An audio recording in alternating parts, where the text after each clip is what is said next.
Hey everybody, I hope you are well. I am now sort of officially shifted my schedule from all the way in Hartford and occasionally back in the district to mostly in the district and occasionally venturing out into other parts of the state and Hartford, and I couldn't be happier about it. Starting with Memorial Day, of course, a lot of events got canceled.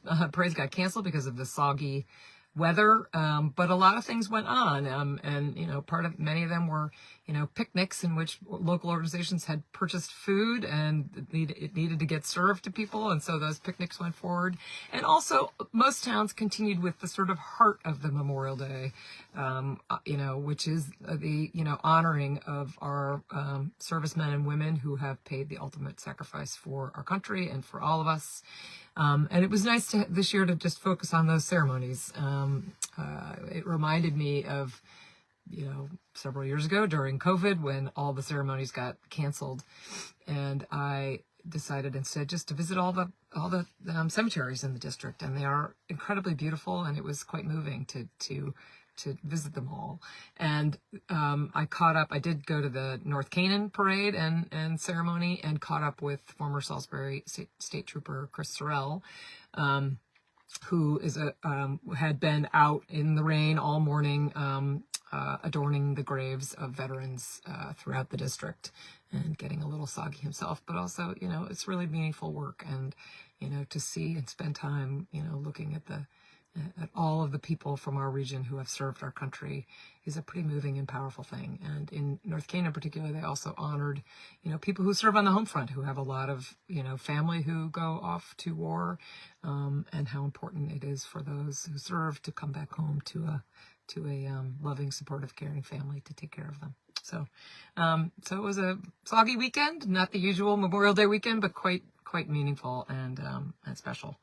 I also yesterday in Meriden went to the budget signing, and we don't often have a big deal ceremonial signing for the budget adjustments. We do a 2-year budget, every 2 years, and then we adjust it in the off years, and this year was that off year.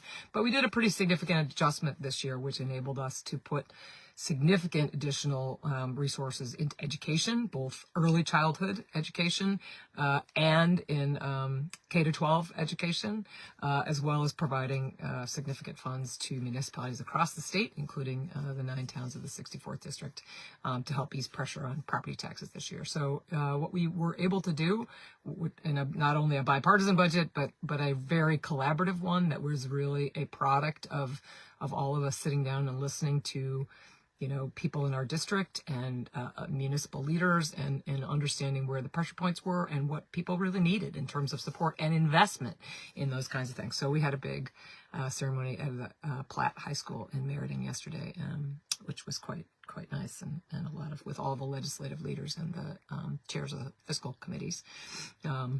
It's a pleasure to work with all of them. It's a great group of people. So that was fun. And then earlier, I spent a couple days at a college reunion just before Memorial Day weekend. And I just wanted to note that because I spent time with 2 of my most impressive classmates. One is Maria Ressa, who is a Filipina journalist who won the Nobel Peace Prize a few years ago for her heroic and brave work fighting dictator Duterte in the Philippines at cost to her own freedom. She was potentially locked up for life, and just the way she, with superb grace and just amazing positivity, stayed the course and fought and continued to publish truth in the face of just incredible threats to her life and livelihood, and the people she loves. And so spending time with her and understanding, she's written a book recently about how to stand up to a dictator, and seems kind of relevant today. She was on a panel about, how we go about saving democracy, fighting for democracy, making sure that all people's voices are heard, and how to organize, communities to make sure there is such a thing as truth going out into the world, in terms of journalism, and that includes an array of different viewpoints, but a focus on facts and journalism that follows standards and practices of excellent journalism. So she is always impressive to spend time with. And the other is another classmate of mine, Terry Sewell, who is a congresswoman from Alabama. She represents Birmingham and her hometown, Selma. She was first elected to Congress in 2010.